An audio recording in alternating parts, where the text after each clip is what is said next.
आइए बच्चों, अब हम करते हैं कारक का 7वां भेद, संबंध कारक। संबंध कारक में हम अब पहले परिभाषा देखेंगे। जहाँ किसी संज्ञा या सर्वनाम का संबंध किसी दूसरी संज्ञा या सर्वनाम के साथ दिखाया जाता है। आप देख रहे हैं संबंध का अर्थ होता है रिलेशन, और रिलेशन हमेशा दो चीज़ों में होता है, दो व्यक्ति, दो वस्तु, किसी भी चीज़ में। तो जहाँ किसी एक संज्ञा या सर्वनाम का संबंध किसी दूसरी संज्ञा या सर्वनाम के साथ हो तो वहाँ क्या होता है, संबंध कारक। जैसे उदाहरण से आप देखो, जैसे रमेश की बहन रेशमा है, तो की जो आया है वो रमेश और रेशमा में संबंध बता रहा है, तो की क्या हो गया, संबंध कारक।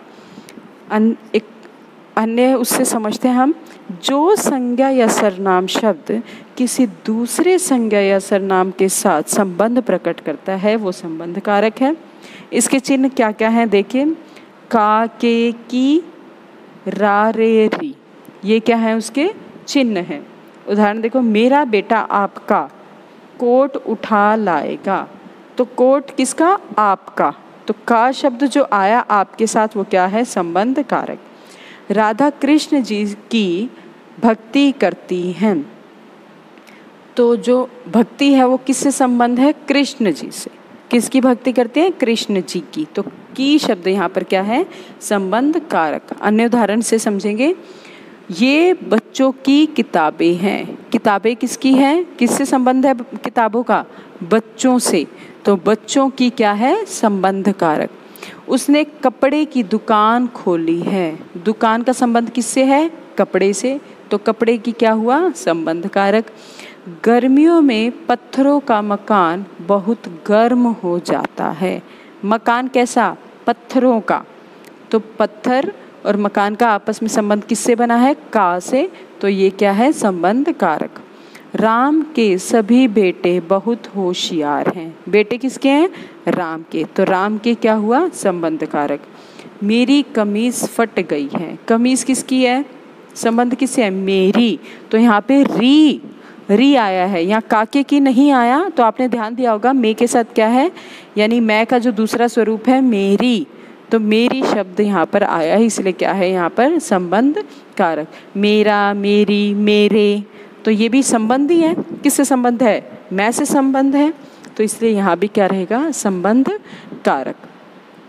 अब यहाँ से आपको बिल्कुल स्पष्ट हो गया है कि जब एक संज्ञा या सर्वनाम किसी दूसरी संज्ञा या सर्वनाम का आपस में संबंध बताए, किसके माध्यम से, का, के, के माध्यम से या रा, रे के माध्यम से, तो क्या होता है वहाँ पर संबंध कारक। अब सारणी के द्वारा समझेंगे, तो यहाँ पर भी आपको यही बताया गया, चिन्ह यहाँ पर कुछ और भी हैं, तो देखते हैं, का, की, के, ना, नी, ने, रा, री, रे, तो ये है उसके अन्य चिन्ह, और अर्थ क्या है, अन्य पदों से संबंध होता है, ठीक है, अन्य पदों से संबंध होता है। तो इस प्रकार यहाँ पर क्या हो गया, संबंध कारक। अन्य पद क्या है, संज्ञा या सर्वनाम, ठीक है, अन्य पद क्या है यहाँ पर, संज्ञा या सर्वनाम, या तो संज्ञा होंगे या सर्वनाम होंगे। एक अन्य सारणी से भी हम यहाँ पर फिर पहचान सीखेंगे, प्रश्न करना सीखेंगे, तो उससे और भी आसान हो जाएगा समझना।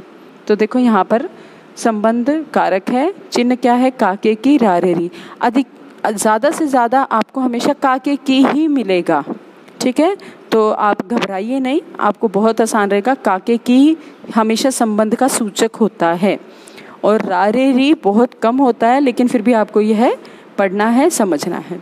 पहचान क्या है, जिससे संबंध हो। पहचान के लिए प्रश्न क्या करेंगे आप, वाक्य से किसका से प्रश्न करेंगे। और उदाहरण देखो, राम की किताब, किताब का संबंध राम से, मेरा घर का संबंध मेरा से, मेरा, ठीक है, तो इसलिए काके की और रा, रे, री किसके चिन्ह बताए गए हैं आपको, संबंध कारक के।